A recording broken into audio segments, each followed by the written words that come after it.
Let's wait a few minutes for Dieriba. Okay, cool.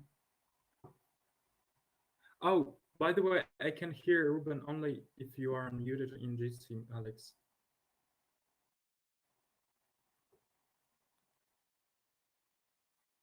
Unmuted. Or you can just stream in Jitsi so I can get the context because I'm kind of cut off right now.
Bah, Dieriba m'a répondu, mais ouais, Dieriba, mets-toi dans le stage. Alors attends. Tu peux pas faire speak on stage, Dieriba?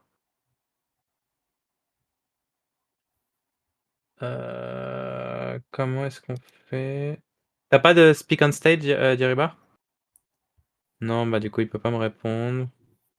I invited him to the stage. There's like a invite to speak button. Oui, yes, but he's not taking it, I guess. Ah.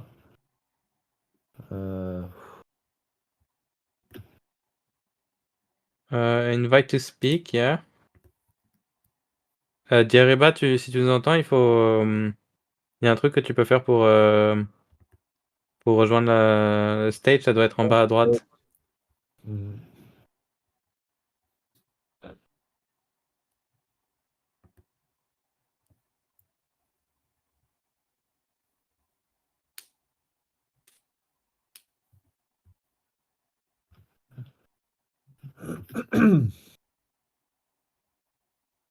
Dieriba, je t'ai rajouté là. Ok, bon, on commence. On commence.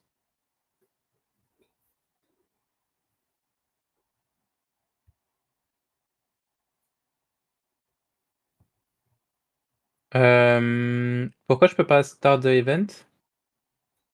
Do you know why I cannot start the I think stage? it started already, so we should switch to English. Okay. I don't think it started. You have to say no, don't do that. Don't do that. It's a start event. Yeah. You can click, yeah. I cannot do it for some reason.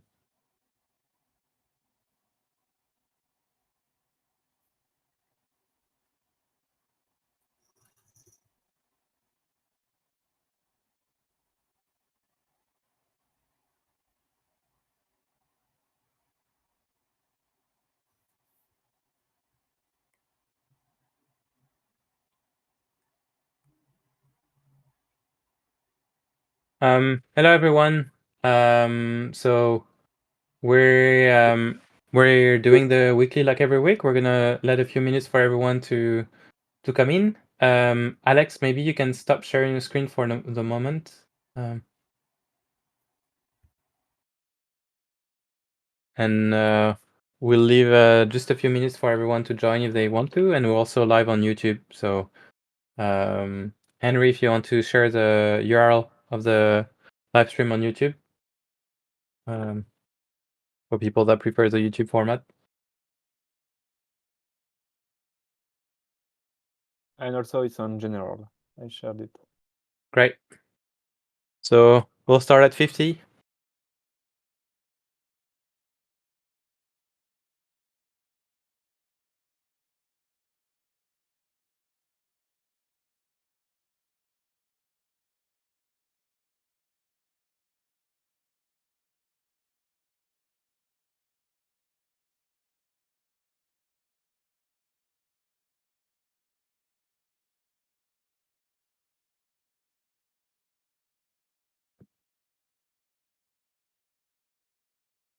Well, let's start. Like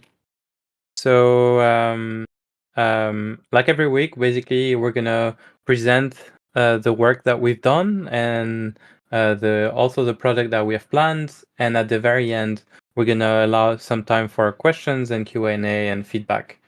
So this week, actually, a lot of the team got together in Paris, and we advanced on the general roadmap, on some big projects, and some team members have some very cool big updates that got merged today, actually, to present.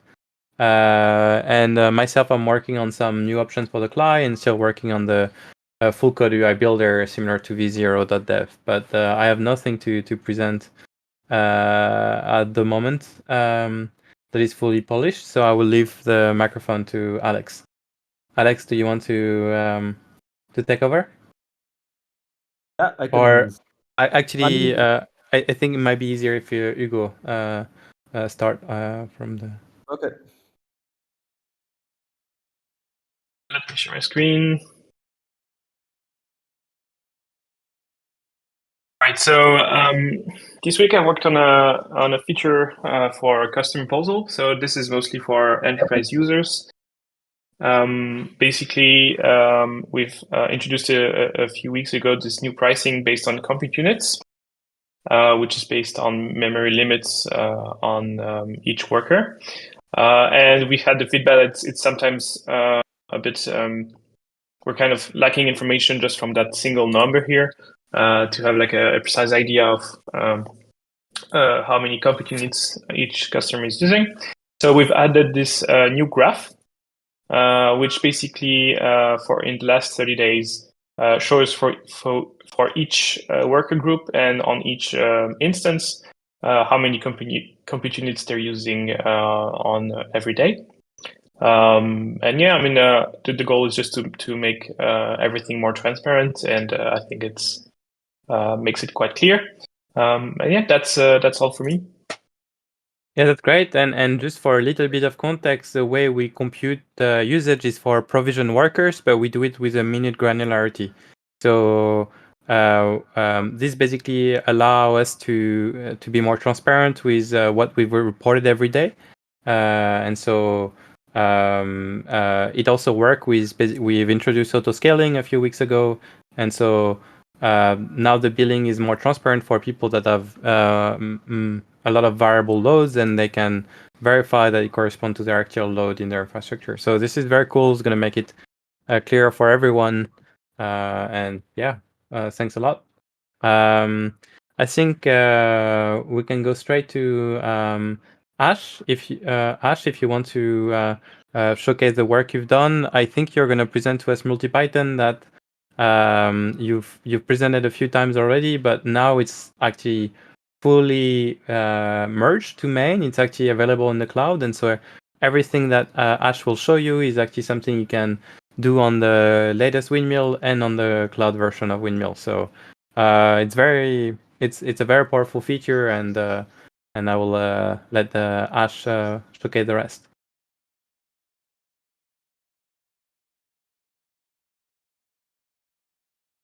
We cannot hear anything at the moment.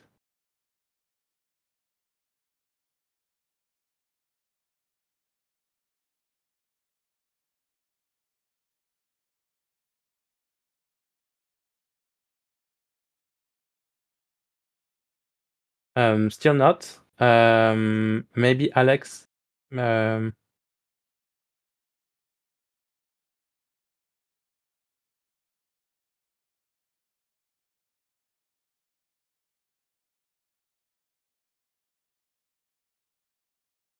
Yeah, I'm passing my system audio, so it should, before it was working with the same settings.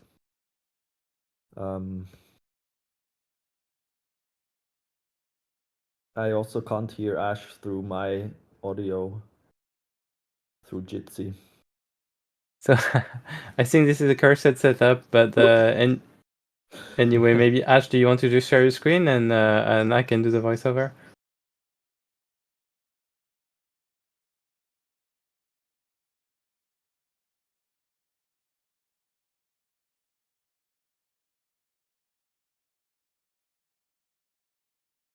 Let's just wait a few minutes or a few seconds. Yeah, we saw your screen properly a few seconds ago, but now it's just Yeah, void. I think he switched to another tab. Yeah. Ash? Well, anyway, let's maybe let's switch to Alex. Maybe if you want to present what you're working on. I can talk about that, and then we can switch. I think I have to unmute my mic so he does hear us. I think he just didn't hear us. So yeah, let's go ahead. So this week we merged Microsoft Teams support for critical alerts, and further integrations for Microsoft Teams will come in the next couple days and weeks. Specifically, support for workspace scripts and approvals. So first of all, you'll see a new Teams icon here where you can enter your client ID and your OAuth secret. Once you set this up in the alert section, there will be a new type of critical alert channel. So here you can select teams. Then it will get your current teams you're associated with. And then you can pick the channels the bot has been added to. So here, for example, we have one channel, here we have two channels.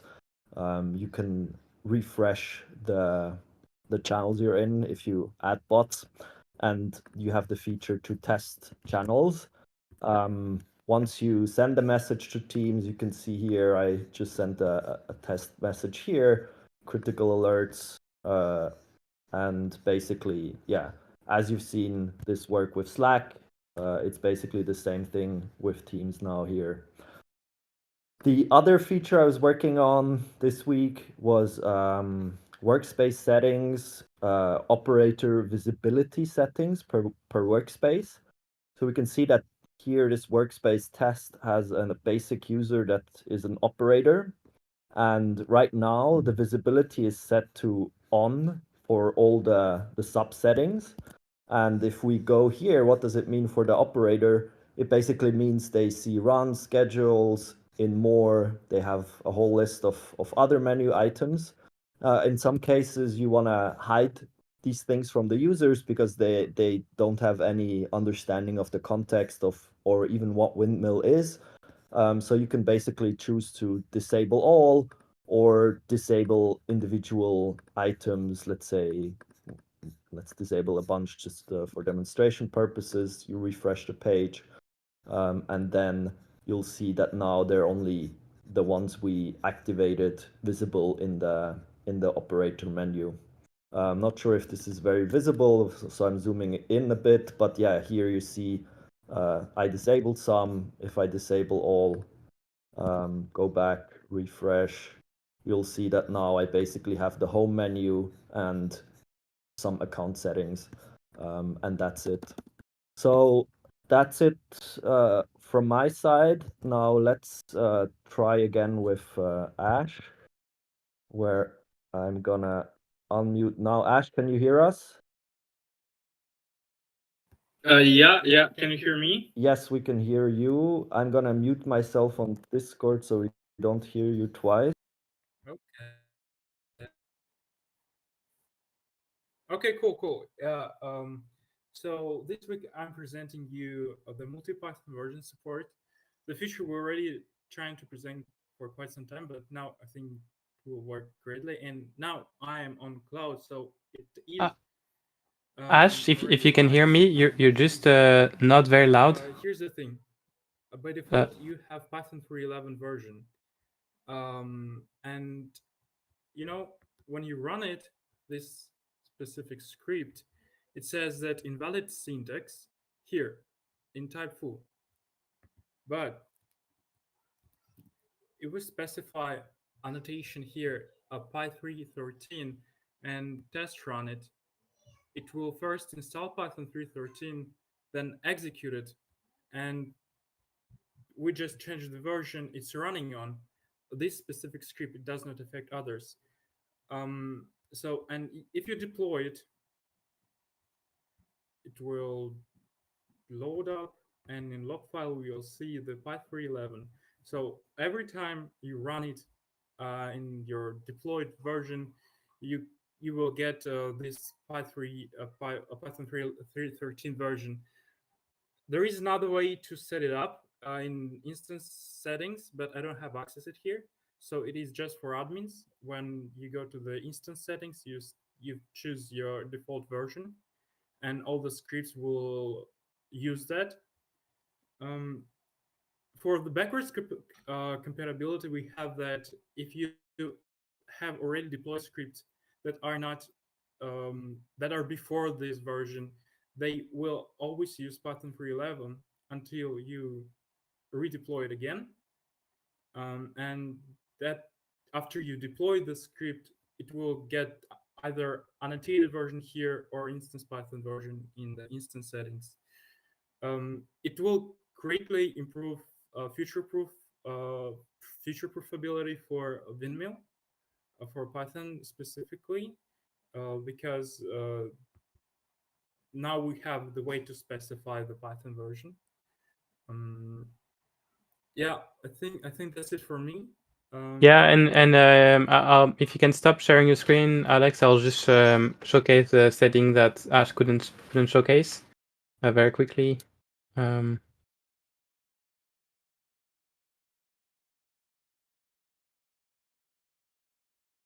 So you should be able to see my screen. And so here, basically, if you go to the instance setting registries, you see the instance Python version.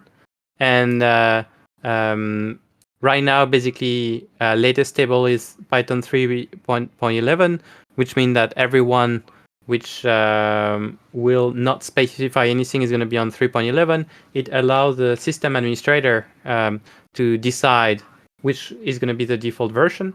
But just to clarify, the scripts that have been previously deployed, regardless of what you choose here, are going to be keep being on 3.11 because we want to ensure back compatibility, and we cannot make decision on previously deployed scripts.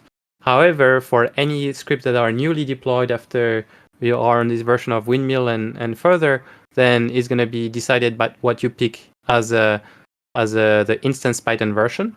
So if you know what you want, we recommend deciding on a specific version. If you want to basically evolve as we basically pick later and later version of Python, then you should pick latest table. Right now, next week, we are going to bump the latest table from 3.11 to 3.13. And when we do this, and if you don't change the setting, I mean, any new script is going to be on 3.13. Which will allow everyone to use the latest and best Python version. So I will let Dieriba also showcase another really big change that we've not presented before. So Dieriba, if you can. Great. So I'll stop sharing my screen. Can you hear me? Hello? Not very well, but yes, we can hear you. It's better now? It's not great, but yeah. Okay. I'm going to share my screen. I was working on a feature which is database trigger that enables the readme to listen for Postgres transaction and trigger script flow based in this, like for WebSocket and the others. For that, I go on the panel and I choose Postgres and I create a new Postgres trigger. Here you have to specify a Postgres resource. I've already created one, but you fill information inside, like the name of the database, the host, the password, the port. And for anyone that might not have heard what you've described before, so we're adding a new kind of triggers, which are Postgres triggers, and Postgres triggers are going to be triggers that happen anytime there's a specific event on Postgres on some tables. So it allows you to listen to, for instance, new rows being added, rows being updated, rows being deleted. Usually you would have to go through external systems and make a complex setup so that you can listen to CDC changes. Now we're thanks to Dieriba's work, and we're basing this on Supabase PG replicates, we're going to allow you to have triggers being spawned directly whenever there's a change on Postgres. And so it will allow to simplify a lot of systems that could just basically have a single database and listen to the changes there. And Dieriba, if you, I'll let you showcase how it works in practice. Okay, so I choose the Postgres resource. There I can choose the script which will be run when the transaction happens. And here, what kind of transaction I want for. Insert, update, or delete. I can do it like that. For now, I will only choose insert. And here I can choose for which tables of my database I want to track. By default, I choose schema. All tables in the schema, in the public schema will be tracked. If I want to put specific table, I can put their name. But if I want to track all table of the schema, I will write like this and it's like public. Or I can add another schema like private. Those are schema that are already created in my database, and I can choose the script, or I can create one from template. It will look for all the rows that are in the schemas, and I will just put it like that. Basically, when you create a template script, you have some information that are put, like the transaction type, so you know what kind of transaction was triggered, insert, update or delete, the schema name, the table name, and the row, the row is it will represent the row from the database. It can be either one of the table of schema, or which for the script. And then I can go back there and choose the script, and I will save it, wait for the connection. Just go right there. You can see that is connected to the database. And here I'm just going to I'm going to insert some data in my database just so we can see what happens.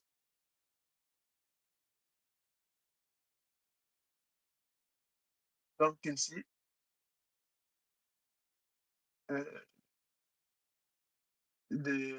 we can see that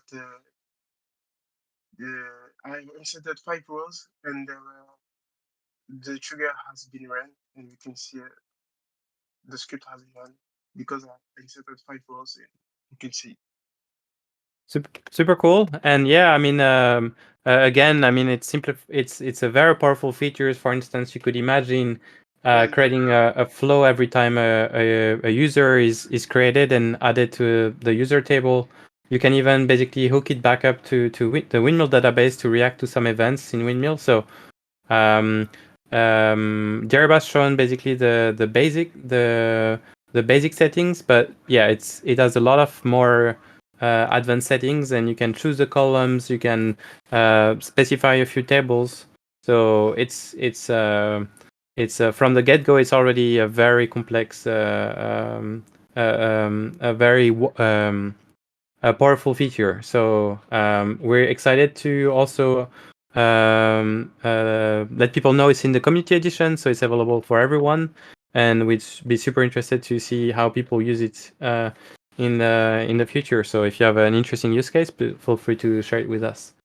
And Henri, if you want to also present a little bit what you've been working on this week. Yeah, sure. Dieriba, maybe can you stop sharing your screen, please? All right.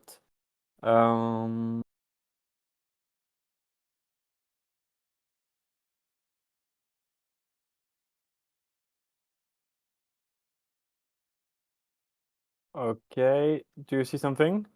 Yeah. Okay. Do you see like the Windmill homepage? Yeah. Yeah. Okay. So this week I've been working mostly on like internal stuff. So I mean I won't tell you about it, but what's important to us right now, and we would like to share, is that we have open positions at the moment. So you can see them from our homepage, you go to the footer, click on jobs, and yeah, we have 3 positions. One mostly backend oriented, one front-end oriented, and the other is like more full stack. Yeah, it's preferred if you guys are in France and especially in Paris. But yeah, don't hesitate to reach out, and we would be happy to have applicants. Great, and now we'll leave a little bit of time for Q&A. So if you have questions, and I think maybe there's yeah, yeah, guys. And if you have any question, now will be the moment. I don't know if there is anyone on the YouTube live writing questions. No, there are not right now. Cool. Well, in that case, if there are no questions, then Ross, maybe you want to write something.